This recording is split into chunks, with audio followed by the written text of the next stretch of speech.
No to arbiter w trakcie przygotowań, jak już wcześniej wspominamy, i azderową. Tak jest, a dzisiaj już mieliśmy okazję oglądać Kirgiza w pozycji parterowej i jestem pewny, że tutaj będziemy mieli właśnie fajną, ciekawą akcję. Odwrotny pas.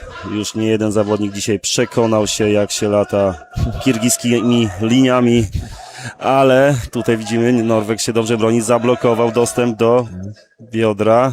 Tutaj Są przygotowani już zawodnicy, widzieli, co dzisiaj wyprawiał na matach Kirgiz i prawdopodobnie się jemu nie uda. zobaczymy, czy Kirgiz będzie tu bardzo mądrze taktycznie walczył, czy odeprze ten atak. Jeżeli nie będzie teraz miał wyraźnej aktywności, No i zobaczymy, jak Wikingowie, jak Skandynawowie, już tutaj mówiliśmy, to są naprawdę bardzo ciekawa stara szkoła skandynawska. Norwegowie tutaj mogą mieć złoty medal, ale musi Jorgensen wykonać coś nietuzinkowego na tego Kirgiza.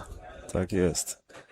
Kirgizi atak mają wspaniały, obronę niekoniecznie, więc Jest szansa. mają prawo być nogi i ręce zamęczone. Tak, ostatnie 45 sekund, 3 kwadranse. Powiem tak, z punktu widzenia taktycznego ze Skandynawii mocno ruszy.